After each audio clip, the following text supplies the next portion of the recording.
Assalamualaikum warahmatullahi wabarakatuh. Pada kesempatan yang berbahagia ini, kami kelompok database dari kelas 5CD akan menyampaikan tahapan perancangan basis data. Untuk tahapan perancangan database, kami menggunakan yang 6 tahap. Saya sendiri, Imam Syafi'i, akan menjelaskan 6 tahapan itu. Yang pertama, pengumpulan data dan analisa. Yang kedua, perancangan database secara konseptual. Yang ketiga, pemilihan DBMS. Yang keempat, perancangan database secara logika atau data model mapping. Yang kelima, perancangan database secara fisik. Dan yang terakhir, implementasi sistem database. Untuk tahap pertama, yaitu pengumpulan data dan analisa, merupakan suatu tahap di mana kita melakukan proses identifikasi dan analisa kebutuhan data, dan ini disebut pengumpulan data dan analisa. Untuk menentukan kebutuhan suatu sistem database, kita harus mengenal terlebih dahulu bagian-bagian lain dari sistem informasi yang akan berinteraksi dengan sistem database, termasuk para user yang ada dan para user yang baru beserta aplikasi-aplikasinya. Kebutuhan-kebutuhan dari para user dan aplikasi-aplikasi inilah yang kemudian dikumpulkan dan dianalisa. Berikut ini adalah aktivitas-aktivitas pengumpulan data dan analisa. Yang pertama, menentukan kelompok pemakai dan bidang-bidang aplikasinya. Yang kedua, peninjauan dokumentasi yang ada. Yang ketiga, analisa lingkungan, operasi, dan pemrosesan data. Dan yang terakhir, daftar pertanyaan dan wawancara. Untuk tahap berikutnya, tahap kedua akan dibawakan oleh rekan saya, Papri Andi. Oke, terima kasih. Untuk tahap kedua dari perancangan database secara konseptual, pada tahap ini akan dihasilkan konseptual skema untuk database yang tergantung pada sebuah DBMS yang spesifik, sering menggunakan sebuah high level data model seperti ER atau EER model. Selama tahap ini, dalam konseptual skema, kita harus merinci aplikasi-aplikasi database yang diketahui dan transaksi-transaksi yang mungkin. Tahap perancangan database secara konseptual mempunyai dua aktivitas paralel.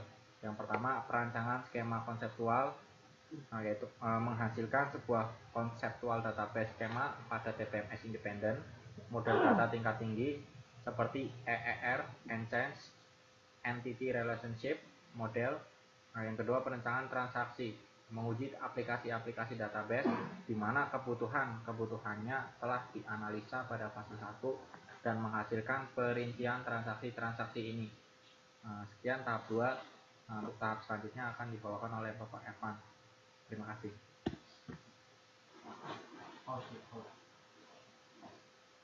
Oke, untuk tahap ketiga, pemilihan DBMS. Pemilihan database ditentukan oleh beberapa faktor, diantaranya faktor teknik, ekonomi, dan politik organisasi. Contoh faktor teknik: keberadaan DBMS dalam menjalankan tugasnya seperti jenis-jenis DBMS, relasional, network, hierarkikal, dan lain-lain. Struktur penyimpanan dan jalur akses yang mendukung DBMS, pemakai, dan lain-lain. Faktor-faktor ekonomi dan organisasi yang mempengaruhi satu sama lain dalam pemilihan DBMS. Pertama, struktur data. Jika data yang disimpan dalam database mengikuti struktur hierarki, maka suatu jenis hierarki dari DBMS harus dipikirkan. Kemudian, personal yang telah terbiasa dengan suatu sistem. Jika staf programmer dalam suatu organisasi sudah terbiasa dengan suatu DBMS, maka hal ini dapat mengurangi biaya latihan dan waktu belajar. Kemudian, tersedianya layanan penjual. Keberadaan fasilitas pelayanan penjual sangat dibutuhkan untuk membantu memecahkan masalah sistem. Demikian tahap 3. Untuk tahap berikutnya akan disampaikan oleh Saudara Dedi Suryadi. Terima kasih. Oke, terima kasih. Untuk selanjutnya yaitu tahap 4, yaitu perancangan database secara logika atau data model mapping. Tahap selanjutnya adalah membuat sebuah skema konseptual dan skema eksternal pada model data dari DBMS yang terpilih. Tahap ini dilakukan oleh pemetaan skema konseptual dan skema eksternal yang dihasilkan pada tahap 2. Pada tahap ini, skema konseptual ditransformasikan dari model data tingkat tinggi yang digunakan pada tahap 2 ke dalam model data dari DBMS yang dipilih pada tahap 3. Pemetaan tersebut dapat diproses dalam 2 tingkat, yaitu pemetaan sistem independen.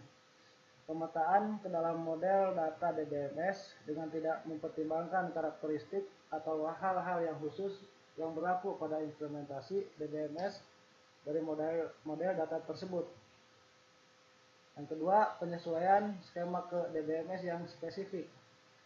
Hasil dari tahap ini memakai perintah-perintah DDL, Data Definition Language. Dalam bahasa DBMS yang dipilih yang menentukan tingkat skema konseptual dan eksternal dari sistem database. Dan selanjutnya untuk tahapan berikutnya akan dibacakan oleh Saudara Tafri Andi.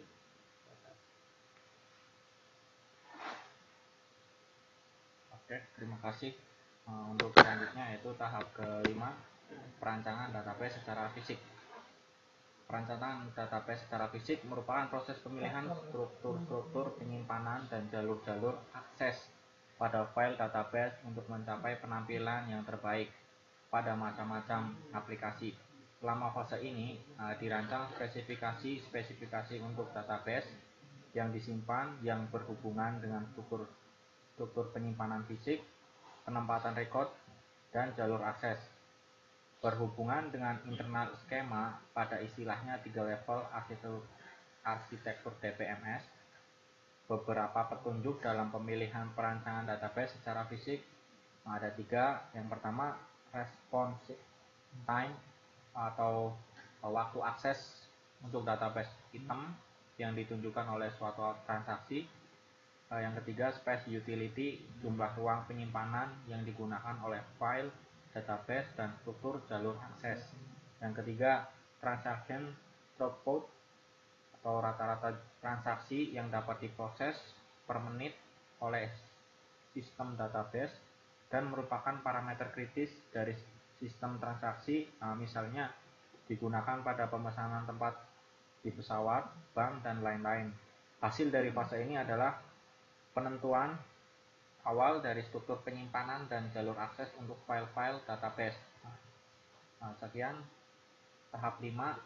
Untuk tahap selanjutnya akan dibawakan oleh Saudara Imam Syafi'i. Terima kasih.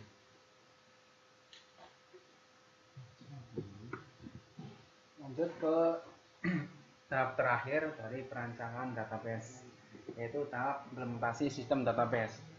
Setelah perancangan secara logika dan secara fisik lengkap, kita dapat melaksanakan sistem database. Untuk selanjutnya, kita langsung ke studi kasus.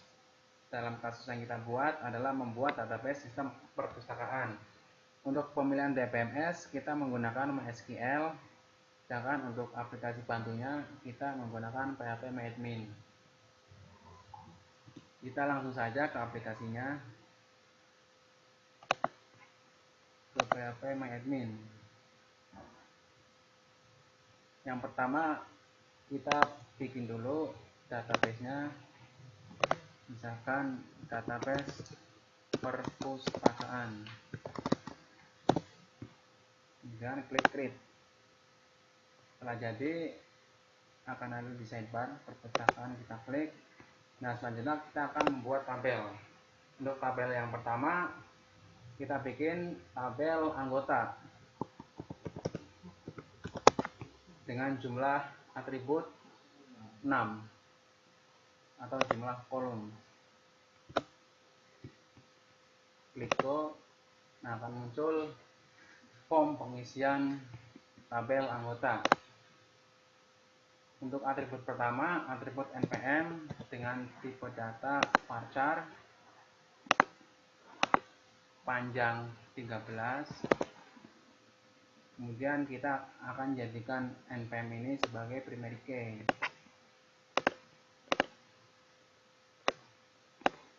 Untuk kolom yang kedua, kita isi nama, tipenya varchar, panjangnya 50. Atribut yang ketiga, kita isi jenis kelamin,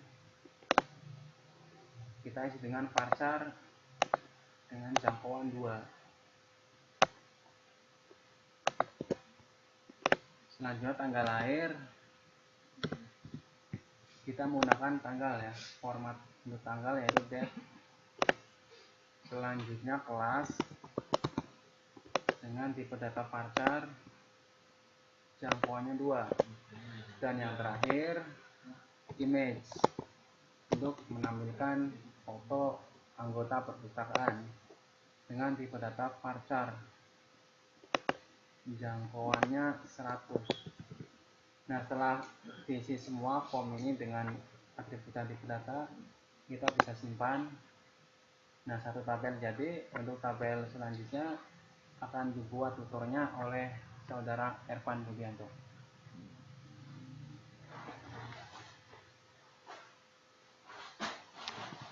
Ya, untuk tabel berikutnya adalah tabel buku. Sini kita masukkan namanya, tabel buku, kemudian kolomnya kita buat 5, kemudian oke, di sini ada 5 kolom. Untuk atribut pertama kita masukkan kode buku,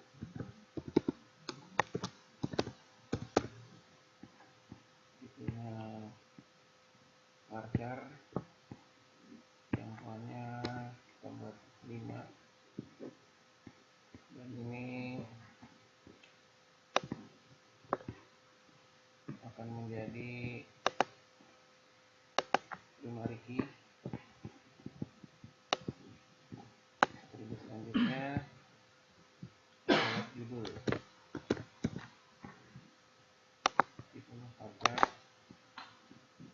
jangkauannya 100. Lalu atribut berikutnya pengarang, tipe varchar, jangkauannya kita berikan 50. Kemudian atribut berikutnya klasifikasi,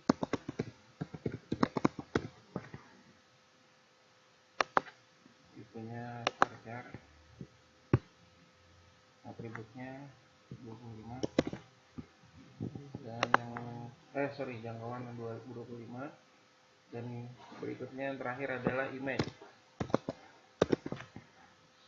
tipenya varchar juga sama, kemudian jangkauannya kita berikan 100. Setelah semua terisi, kita klik save. Oke, tabel buku sudah dibuat. Untuk tabel selanjutnya tadi dibuat oleh saudara Dedi Suryadi. Terima kasih. Oke, terima kasih. Selanjutnya kita akan buat tabel pengembalian. Itu kita atributnya tabel pengembalian.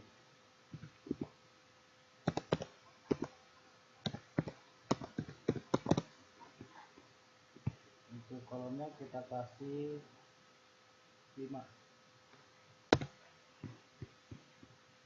Lalu view. Nah, di sini sudah ada kolomnya 5. Untuk atribut kita beri nama ID transaksi.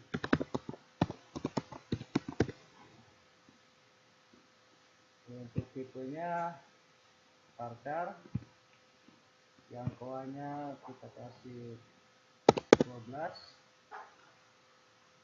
Lalu ke atribut selanjutnya yaitu tanggal pembelian.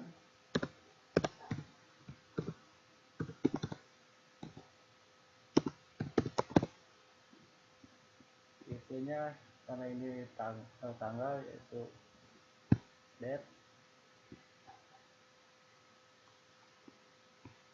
Selanjutnya denda,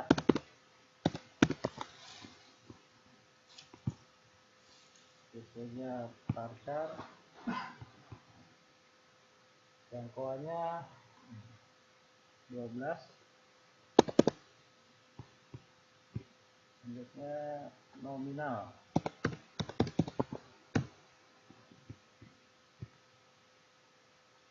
tipenya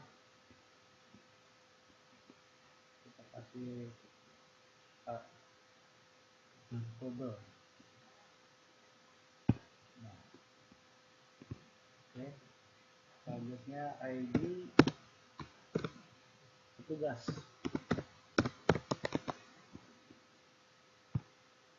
tipenya integer.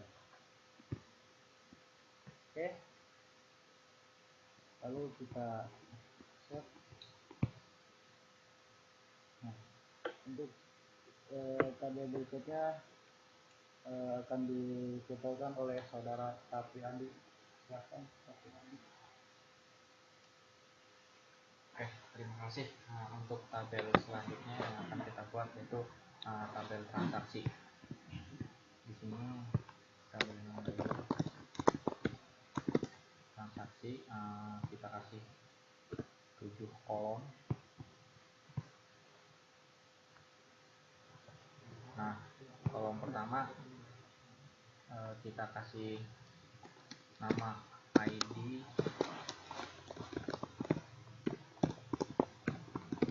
transaksi, tipenya varchar, value-nya 12. Yang kedua NPM, tipenya varchar, value-nya 13.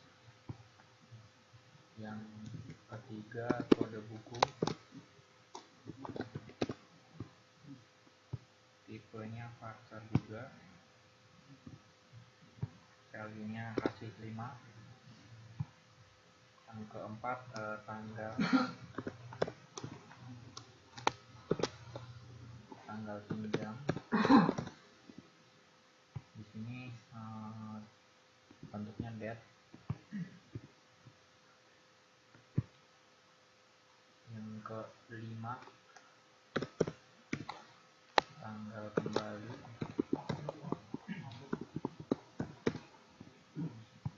date juga tipenya. Yang keenam status,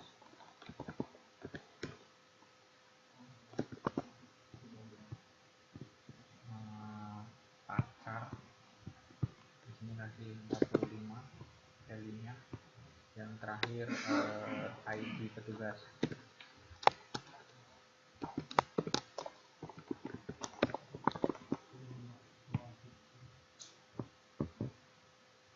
Ini tipenya integer 11, kasih 11 value-nya. Oke, kita save. Nah, untuk tabel transaksi sudah jadi. Untuk selanjutnya akan dibawakan oleh saudara Ervan. Terima kasih.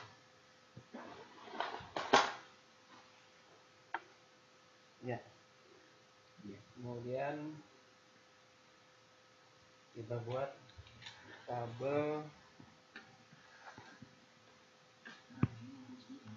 petugas.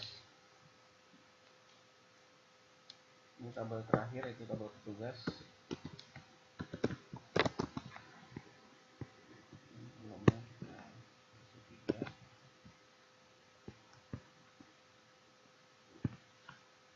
Nah, ini ada 3 kolom udah.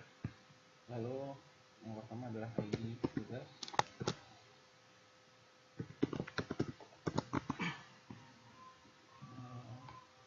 Integer, tipenya jangkauannya 11.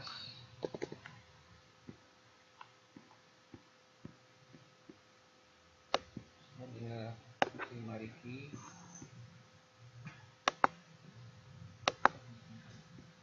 Dan ini kita centang untuk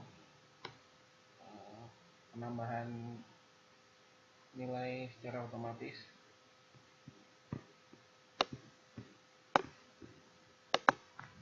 Dan kedua user, user tipenya varchar dan jangkauannya 45, dan yang terakhir password tipenya teks, jangkauannya kemudian langsung kita simpan. Oke, semua tabel sudah terbentuk dan selanjutnya implementasi akan dijelaskan oleh saudara Imam.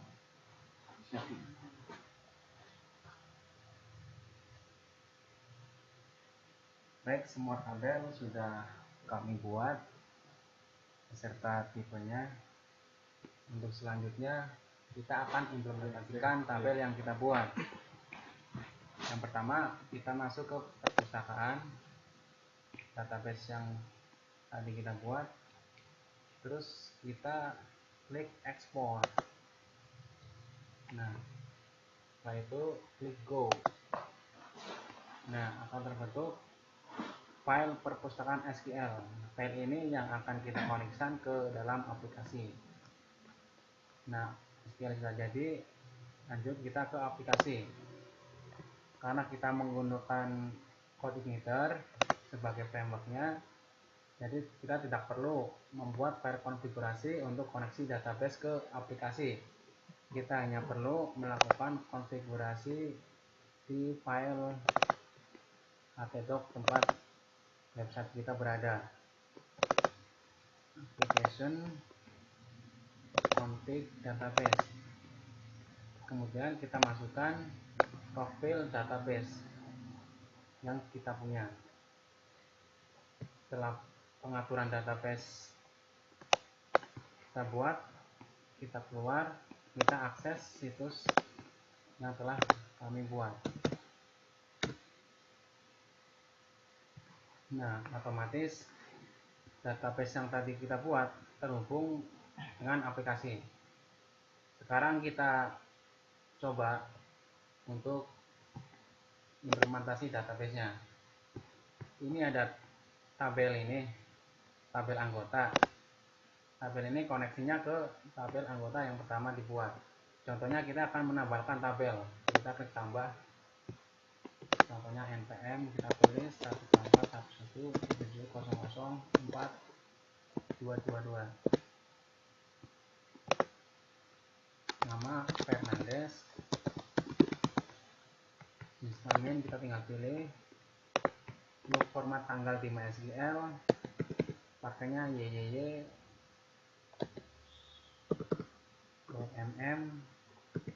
ke bulan diikuti dengan tanggal terakhir. Untuk kelas misal 5D. Untuk gambar kita bisa cari seadanya, contoh saja. Simpan. Nah, maka data udah tersimpan ke database. Kemudian setelah kita nambah, kita akan melakukan penghapusan pada salah satu file. Contohnya yang pertama kita akan hapus. Nah, mungkin diedit dulu. Kita namanya dikasih doi fair. Kita update. Nah, data berhasil diupdate. Di sini kita lihat update-nya. Demikian implementasi database yang kita rancang dan kita buat. Kami kelompok tim CD mengucapkan mohon maaf apabila ada kekurangan dalam penyampaian tutorial. Akhirnya, wassalamualaikum warahmatullahi wabarakatuh.